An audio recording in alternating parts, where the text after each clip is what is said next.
ध्यान ध्यान मूलम गुरु मूर्ति। हरेक वस्तु ઉપર હરેક મુદ્દા ઉપર મહાપુરુષો ધ્યાન ઉપર વધારે બોલી ગયા છે। એ ધ્યાન ક્યું અનાદિથી વેદમાં, શાસ્ત્રમાં, પુરાણમાં, ઉપનિષદની અંદર એ ધ્યાનના 108 મુદ્દાની ટેકનિક આપી અને એની પાછળ જગત આખું મથી રહ્યું છે। યોગી, જોગી, તપસી, રાગી, વૈરાગી, હળધારી, મઢધારી, નામી અનામી બધા મથી જ રહ્યા છે, છતાં અંત નથી આવતો। વાય? What is difficulty? શા માટે? કઈ પ્રોબ્લેમ છે કે 108 ધ્યાનની ટેકનિક હોવા છતાંય જે મુદ્દાઓ ઉપર એને જોઈ છે એ મુદ્દો હાથમાં કેમ નથી આવતો? એનું કારણ શું છે? એમાં 21મી સદીના મહાન ફિલોસોફર, તમામ ધર્મના, તમામ સંતોના, દેશ વિદેશના સંતોના પુસ્તકની જીવનગાથા વાંચી અને એને જેના 520 વોલ્યુમ છે ઓશોના, એને હું વિશ્વનો મહાન ફિલોસોફર કહું છું। કેમ? એક સંતોના જીવનમાંથી એને ડોક્યુ કરી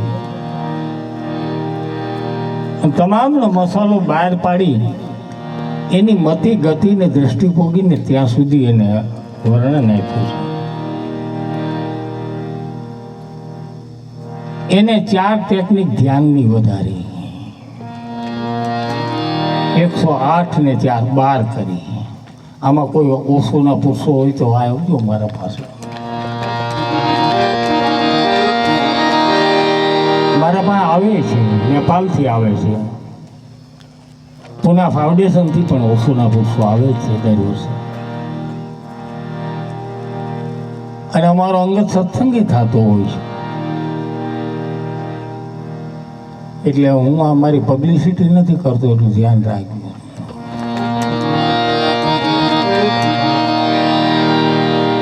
112 ધ્યાન પછી પણ જો ઓશોને છેવટે એમ બોલવું પડતું હોય, જબ તક ગુરુ નહીં મિલતા તબ તક મુક્તિ નહીં મિલતી। એને છેલ્લા શબ્દોની અંદર એને કેવું પડ્યું છે, અને છેલ્લા શ્વાસ હતા ને એના શિષ્યોને એમ કીધું કે अब गुरु का रटन करो, मैं उसी धुन में चला जाऊंगा, मेरा अंत आ गया है। કા એને ગુરુનું નામનું કેમ ન લીધું? એ કહે છે કે વાંચી પોરસલીના ઝાડવેથી પીડા ને જ્ઞાન થઈ ગયું, તો માના પેટમાંથી પીડા ભર્યું જ્ઞાન થઈ જવું? એ પુરુષ 3 જગ્યાએ ફરેલો છે, અને 3 જગ્યાએ પહેલી જગ્યાએ જ્યારે એને મળીને ઓશોને, ત્યારે સમજની ગતિ કઈ બાજુ જાય છે એ બાજુ હાલવા માંડ્યો છે। બીજો પુરુષ જ્યારે મળ્યો ને ત્યારે સમજની અંદર શું સાર પીડ્યો છે એ મળ્યો હાલવા, અને ત્રીજો પુરુષ જ્યારે મળ્યો ને ત્યારે એને વિશ્વના સંતોને ખોર્યા છે, જીવન ખોર્યા છે। અને ત્યાર પછી એની ગતિમતી લક્ષારથને એનું ધ્યાન છે ને 108માં ફરીને 4 મુદ્દા ધ્યાનના એને વધારીને 12 મુદ્દા, સક્રિય ધ્યાન ને મણિપુર ધ્યાન ને હાથ કુંડલી, આ કુંડલી જગાડવાનો। પણ એ ઓશો જેવાને તમામ પુસ્તકો વાંચ્યા પછી, મહાવીરને, બુદ્ધને, ચીનના લાઓસને વાંચ્યા પછી ये पुरुष ने हम कहूँ पड़ू है कि बुद्ध के बारे में बोल सकता हूँ, महावीर के बारे में मैं बोल सकता हूँ, कबीर के ज्ञान की ऊंचाई तक मैं सार निकाल सकता हूँ, मगर हृदय के ध्यान की गहराई में जाना मेरी बस की बात नहीं है। क्यों ध्यान? शायद જ કોઈ કદાચ મારા પછી થાય ને કદાચ રૈદાસના ધ્યાનની ગહેરાઈમાં જાય તો એ ધ્યાન રૈદાસ બાપાએ કર્યું છે. કારણ કે ધ્યાન કરવું એ ક્રિયા છે અને ધરવું એ ધંધ છે. કોઈ કદાચ ધ્યાન કરતા હોય ઓમનું સોહમનું ઓમ નમ શિવાયનું રાધે કૃષ્ણ રાધે તો ખોટા શ્વાસા બગાડતા નહીં અને ફાજુલની જિંદગીના દિવસોની કણી કાપતા નહીં. કારણ કે એક શ્વાસાની એક ઝલકમાં એક જિંદગીની એક કણી કપાઈ જાય છે, પાછી ચોટતી નથી.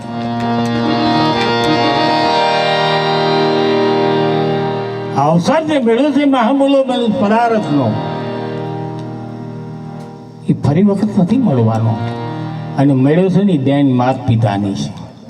એટલે કીધું છે પ્રથમ ગુરુ માત પિતાજીની આ પિંડના દાન દીધા. दूसरा गुरु के दायण જેને સમજ કરનાર મૂર્તિના.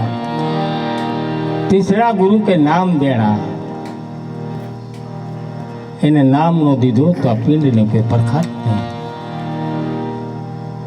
चौथा गुरु कंठी गुरु. પાંચમા ગુરુ કા પરિવાર જેને મને જગતના વ્યવહારનો ભાન દીધી. છઠ્ઠા ગુરુ કે સદગુરુ જેને મારી પોતાની ઓળખાણ નિશાન કરી છે.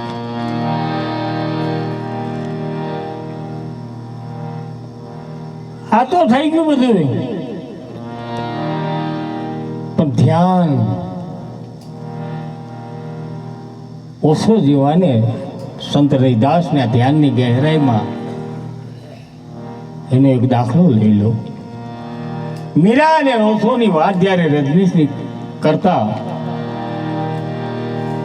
ત્યારે રજનીશ ભગવાન ઓશો ભગવાન, રજનીશ ભગવાન ઓશો નહીં. એમાં એક રશિયન માણસ હતો. એને એમ કીધું કે ભગવાન જો आप बात कर रहे हैं ना, मेरा और रैदास की, तो वहाँ उसकी एक बुक पढ़ी है. कहाँ कि रशिया की वर्ल्ड लाइब्रेरी में जीवन जोत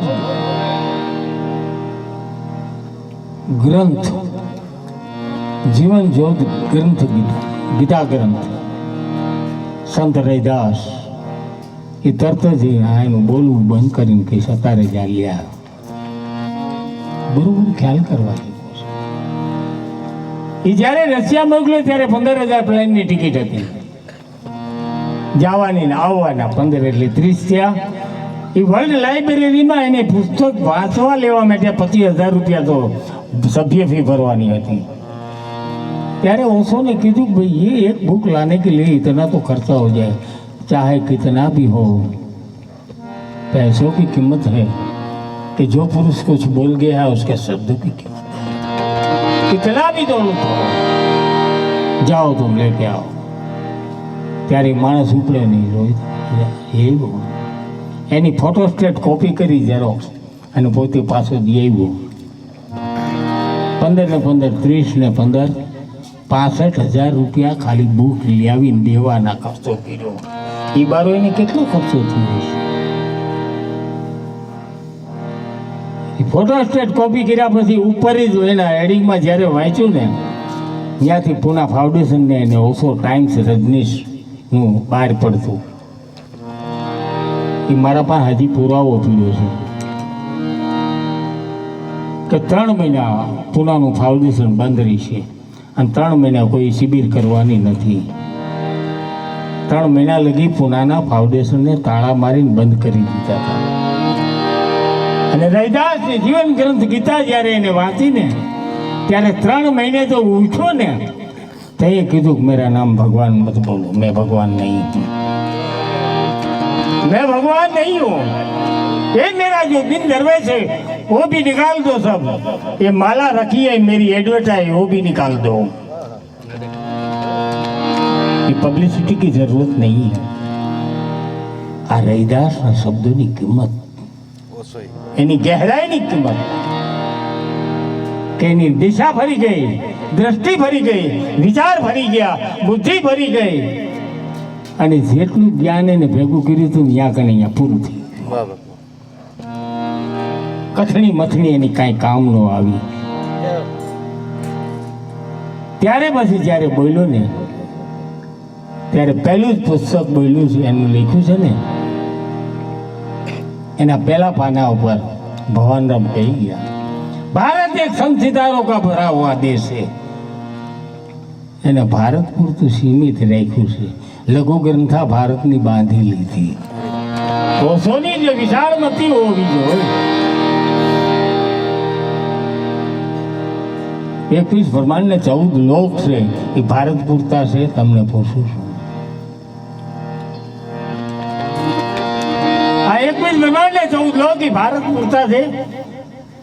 ભારત એટલું તો એક તિલના દાણા જેટલી જે છે જગ્યા છે ભારતની આ વિશ્વની અંદર. ખાલી તલના દાણા જેટલી આ ભારતની જગ્યા છે. તો સંત રૈદાસની જે ગાથા છે એ વિશ્વના 18 દેશોની અંદર અત્યારે ગુંજી રહી છે. 7 ભાષાની અંદર જે ગુંજી રહી છે. આમાં કોઈ એમ સમજે કે એના છે એટલે વખાણ કરે છે, કારણ કે એની મતિ ત્યાં નથી, એની ગતિ ત્યાં નથી. હજી જાતમાં, નાયતમાં, ભાતમાં, બ્રહ્મમાં, ભેદમાં, વાતમાં જેદી જાય ને તેદી સંતની વાત ઓળખાય એવી છે. અને તેદી સંતને મળવું છે ને એ તેદી મળાય એવું છે. આ મેં ફૂલનો હાર ને નારિયેળ ડોલું લઈને ગુરુ કરી લીધા ને સંત હાથમાં આવી ગયા એવું નથી.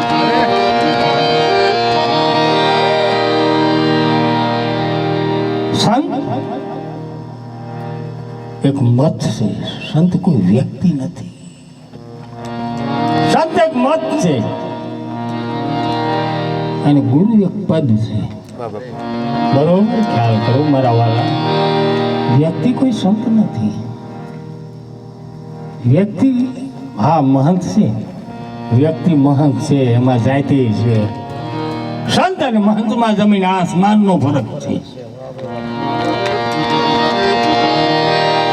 મહંત મરે માયાની પાછળ. મહંતને આડંબર હોય, મહંતને મઠ હોય, મહંતને જાતે પણ હોય. સંતને જાત ન હોય તો ઊંચ નીચ ઘરે હોય તો સંતના સંત છે. સંત કોઈ દી જલમ લેતા નથી. પણ વ્યક્તિમાંથી સંતત્વ જ્યારે પ્રગટ થાય તો ક્યારે બૌદ્ધિત્વ પ્રગટ થાય તો બૌદ્ધિક બને. બૌદ્ધિક જ્યારે બને ને ત્યારે ખુદ બૌદ્ધ બની જાય. બૌદ્ધ કોઈ વ્યક્તિ નથી. બૌદ્ધમ શરણમ ગચ્છામિ. બુદ્ધમ શરણમ ગચ્છામિ. સંઘમ શરણમ ધમ્મમ શરણમ ગચ્છામિ. બુદ્ધમ શરણમ ગચ્છામિ. તારી બુદ્ધિને ચરણે તું જા. તારું મૂળ ધર્મ છે, તારું મૂળ સ્વરૂપ છે, તારું મૂળ જ્ઞાન છે, તારું મૂળ લક્ષારથ છે. એ તારી બુદ્ધિથી તું વિચાર કરી.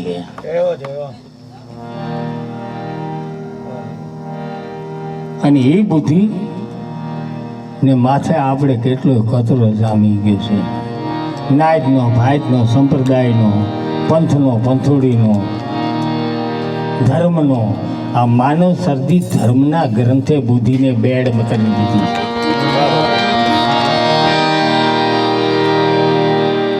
જેટલી ધર્મની રચનારી માનવ સર્જિત છે. ઘણા એમ કે આપણી નિરાત સંપ્રદાય, એટલે આપણી સંપ્રદાય નથી, નિરાત આદેશ છે. નિરાત આદેશ છે. આજ પછી જો કોઈ સંપ્રદાય માનતા હોય તો ન માનતા. નિરાત એક આદેશ છે. આ દેશની એને ભાન કરાવી છે. એ આદેશ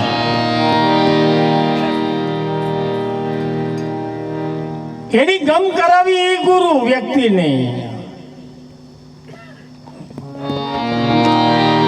સંત એક ધારા છે, ગુરુ એક પરમ પદ છે. અને બેયની વચ્ચેનું મિલન કરાવે ને એ શિરગુણ સ્વરૂપે આપણને જે મળ્યા છે ને એ ગુરુ છે ને સત આપણા ભીતરમાં પીડ્યું છે. સત અને ગુરુ બેયનું મિલન થઈ જાય ને ત્યારે ઘટમાં પ્રગટ થઈ જાય. ગુરુ કાયામાં ગોદજો શું કરું મારા વાલાના વખાણ. ઘટમાં છે નખથી શીખા સુધી ગુરુજીનું રૂપ. કારણ કે તારા સ્વરૂપમાં ગુરુનું રૂપ જદી મળી જાય ને એ જગત ન જોવે તો અરૂપ છે. પણ સંત ઓળખાય ને, સંત મહંત ઓળખાઈ જાય. આ 10 નામી સાધુ છે ને આ કાન ફટા છે, આ લવધી ભક્તાવાળાના છે. એટલે સંત અને મહંતમાં જમીન આસમાનનો ફરક છે. મહંત ફરે માયાની પાછળ અને સંત ફરે છે ને શબ્દની પાછળ. એટલે संत की जात ने पूछिए, पूछ लीजिए उसका ज्ञान, सौदा करो तलवार से, रहने दो ये म्यान, म्यान नाम शरीर.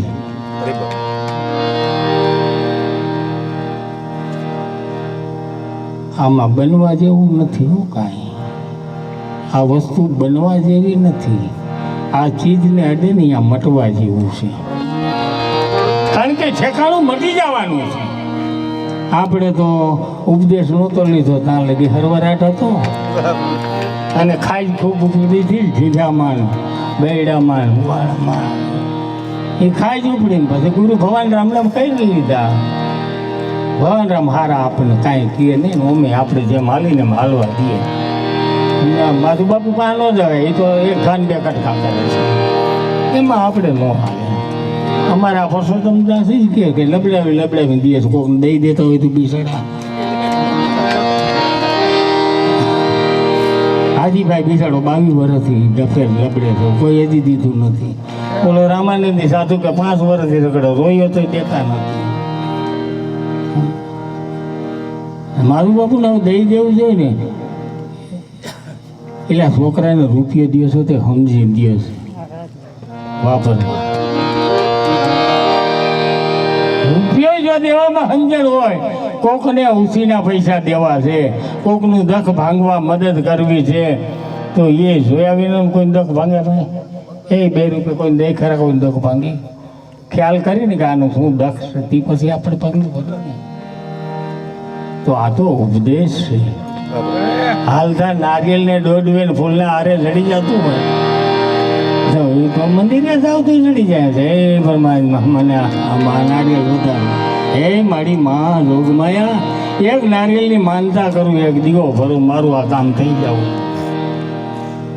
આ તો બધે એમ કીધું, બધેની માનતા કરતા કરતા ગુરુ જે નોગરાનું કામ ન થાય, ગુરુ કરે ને એટલે એના બધા કામ થઈ જાય. એટલે ગુરુ કીધા છે. કાંઈક કામ કઢાવવા હાટુથી, કાંઈક બનવા હાટુથી. વાતની ખાઈ ઉપડી છે. ઉપદેશ લઈ લીધો, ઉપદેશ લીધા પછી મારા જેવાને કોઈ ફૂલડા સળતા થઈ ગયા લાગતા કે તો હવે આપણે સાદરનું તો કાંઈક કરો નહીં. તો હું એની હારે તો બેસી શકું ને, ત્યાં તો સાદર દઈ દીધી. હવે તો એ તો સંતોની લાઈનમાં આવી ગયા. હવે સંતો વધી ગયા, હા ભરનારા ઓછા થઈ ગયા. અહીંયા મેં જ ભરાઈ ગયો અને વાહ એને સાંભળનારા ઓછા.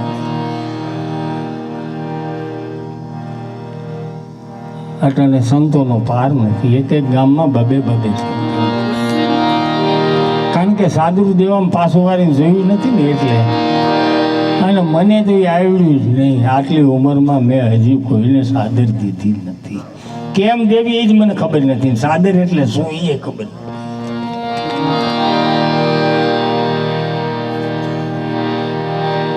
અહીંયા અમારા પુરુષો બેઠા એને પૂછી લ્યો છે. ઉપદેશ જ 15 વર્ષથી કર્યો નથી કોઈને. એલા પરવીન કર્યો છે? એ પરવીન, હા એમ હું તો અમરું બોલે બધા. હા